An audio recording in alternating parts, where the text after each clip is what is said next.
All right, thank you. Wow, that was. Well, thank you all, actually, especially Fuzzy Labs for actually organizing this, because I think there's been a real need for actually, I think ML in Manchester needs sort of like a community, so I really appreciate it. And today, I just want to actually share some of the learnings that we've been building some vertical agents at Peak over the last, give or take, a year. And by the end of this talk, I hope to share with you on how we've addressed some of these challenges that we faced, sort of building these agents, right? But before we get into the weeds of that, I just want to put vertical agents into context because we are in some very, very weird times in my view. So on one hand, you read news like these. You've got an AI model which can solve IMO problems, get gold medals, do better math than almost any human on Earth, right? So on one hand, you read news like these. On the other hand, you have this famous sort of a report which is going around the circles, right?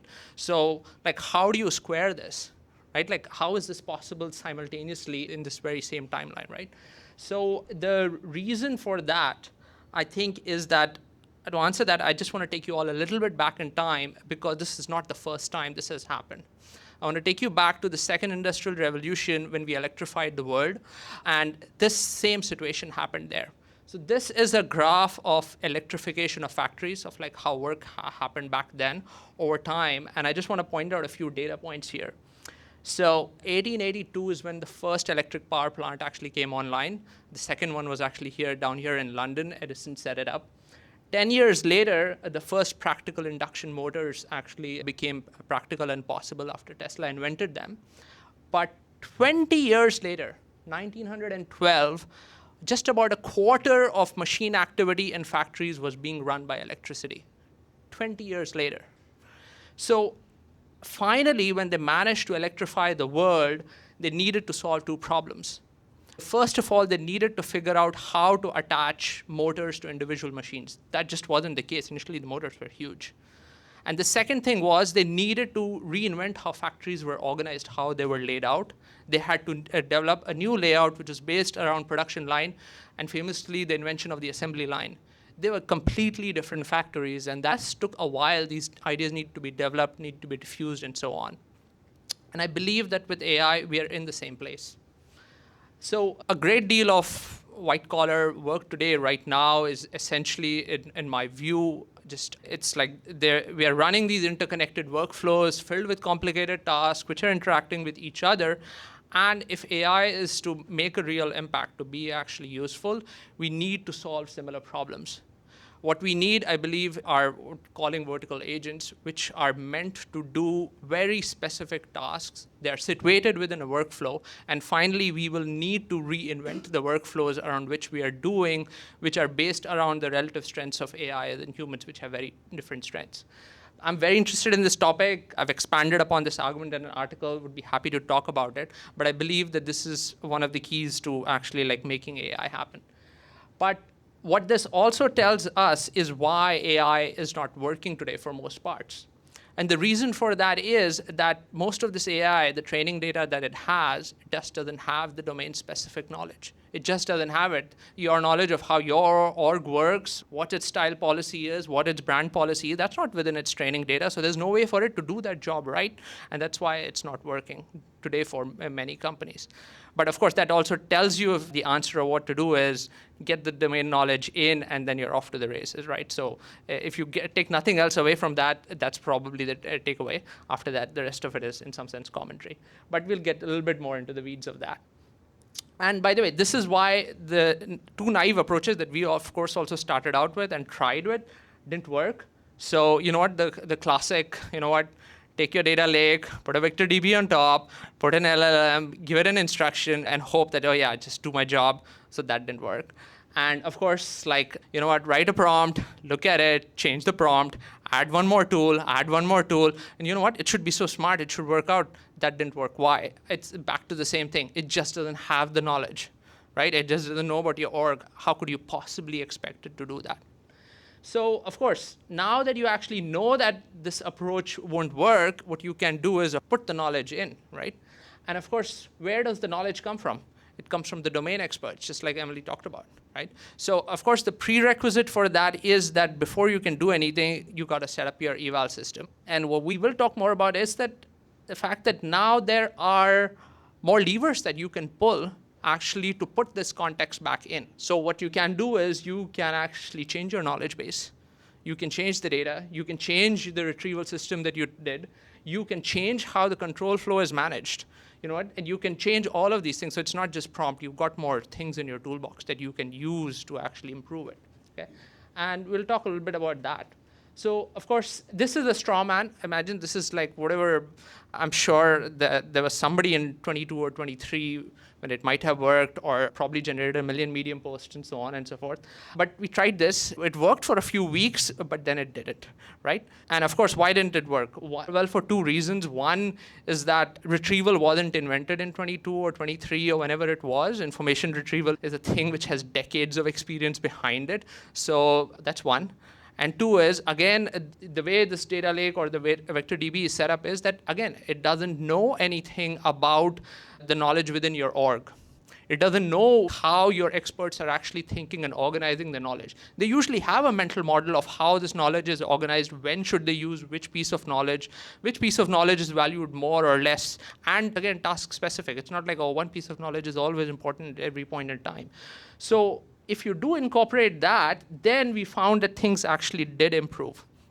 So one is, of course, like move away from just pure vector search to, use lexical search, use vector search, use re-ranking, and this is only the start into retrieval. I wouldn't even claim to even know where the ceiling for this is, but this is probably the minimum level of like being able to do retrieval today. So, but something in some sense more fundamental is that what you can do is you can organize the knowledge actually, so you don't have to have one vector DB.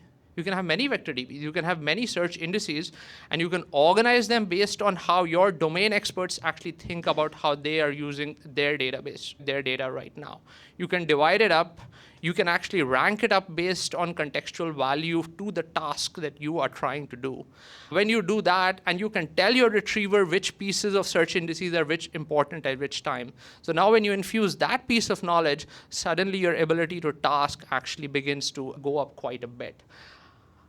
And of course, like giving all of that control over to your retriever, which brings to the next, maybe the biggest point that we don't know all of the answers to for sure at peak is, how do you actually manage the control flow of your application, right? Like when do you give over the control to the agent? How much do you retain for yourself? And in which way? I guess the short answer is it depends. And what does it depend upon? I think what we found is it depends on two things. One is, what is the cost of making an error? Like, if you make an error on this task, how big is that? And the two is, like, is there an upside? Actually, like, if you hand over control to the agent, is there something to it? The simple scenario is like, well, yeah, the cost is low and there's a lot of upside. You know what? No problem. Give it a lot of context, give it tools, delegate it away. It's no problem. You know what? Like recommendation systems are probably a case where you can manage those risks. You showed me the right vacuum cleaner. Well, okay, maybe you showed me the wrong one. You gave me 4 choices. 2 out of them were wrong. That's fine. You know what? You can live with that. That's okay. What happens when the cost of error is high, but you know what, there is still some upside to actually giving over that control? In that case, you still want to delegate a little bit, but do it in very, very short steps. Review very frequently. Don't like give it long chains to do, but do it at small steps. Get it to sort of like do that. If the cost of error is high and there is absolutely no upside, you know what, like when you know exactly what should be done or what should not be done, don't delegate. Keep that part of the deterministic, write regular software, do step 1, do step 2, do your LLM, keep that control within yourself. Don't do that. In this fourth quadrant of when the cost of error is low and the delegation, we don't, what the upside is, I don't know. We haven't figured this out. So just to give you an example of, there's lots of things we haven't figured out. While developing this, I actually remembered sort of like now an old book on management, which I read now a few years ago. And this is a book which is very famous in the Valley, in the tech circles. It's High Output Managed by Andy Grove.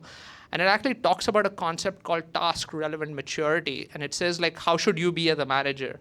Like, the idea that you're always a micromanager or you're always a hands-off is not a good idea. What you want to do is to manage based on what is the task-relevant maturity of the report that you're doing. And what was interesting to us was that we didn't plan for it this way per se, but we arrived at a similar-ish sort of conclusion that you want to delegate based on exactly how capable and how critical it is at that job for you. And that's been an interesting learning. Speaking of actually like just managing agents, what we have found is that users, especially expert users who want to sort of like work with your agent, they want to constantly iterate with the agent. They don't want to just like, give a task and be done with it. They want to iterate upon it. They want to give it additional context. They want to set up additional rules. And over time, we have ended up with a UX which looks somewhat like this.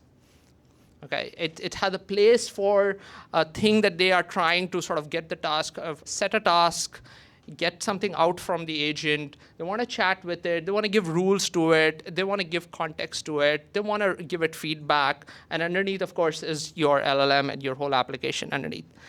And if you squint, and to some of you, if this looks like a VS Code or a Cursor or whatever your favorite IDE is, I don't think that is coincidental.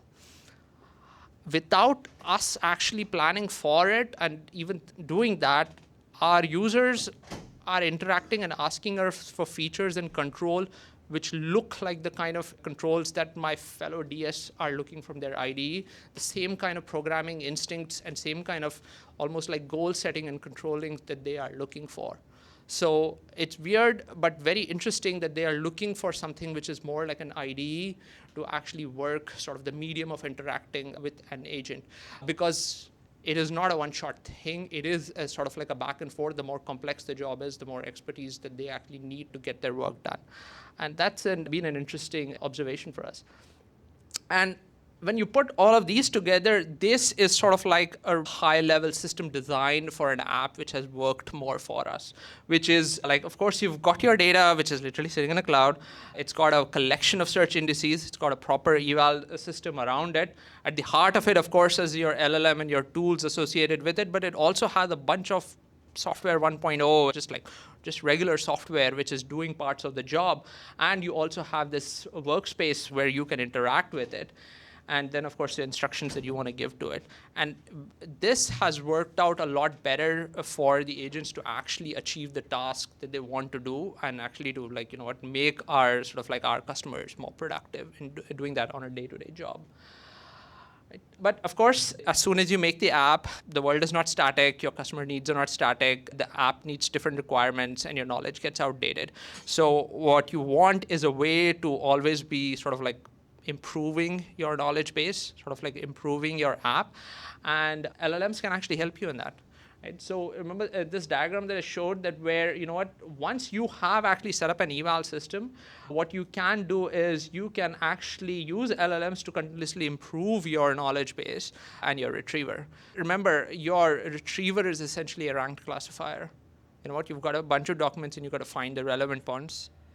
You could use the same metrics, and if you've set up your evals, you know where your errors are happening, and then what you can do is you can analyze your classifier on your failed task and find out, did your retriever go wrong? Did you pick out the right chunks or not? Did you get enough of them out or not?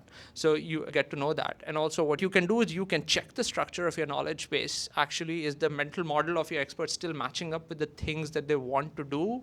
Do you have enough knowledge, enough chunks to actually answer the questions that people are asking? Do you have uncovered? There are topics which don't show up anywhere. There's a bunch of things that you can do, but the idea is that, remember, your LLMs can track and actually help you find the mismatches between sort of what people are asking and how your knowledge is organized. If you do that, then what we found is that the app actually enters into a bit of a virtuous loop on figuring out how and where to improve it. So, as promised, we've talked about how to go beyond sort of just going around prompts. We want to move to what I guess is currently being called context engineering by basically it's a way of figuring out how to transfer your knowledge or tacit knowledge from domain experts into your system. You can definitely should go beyond vector search, use full-on retrievers, actually design your knowledge base actually underneath it. And you can manage the unpredictability of LLMs by only giving them control when it makes sense to do so, rather than, oh, you know what, do it all, manage it accordingly based on risk and upside. And finally, you can actually improve your system by managing your knowledge base and improving your retriever over time by just looking at where it's failing and it's not matching the needs of the users, which of course your domain experts in your automated test suite should be telling you where it's failing both offline and online. So yeah, let's go make some agents.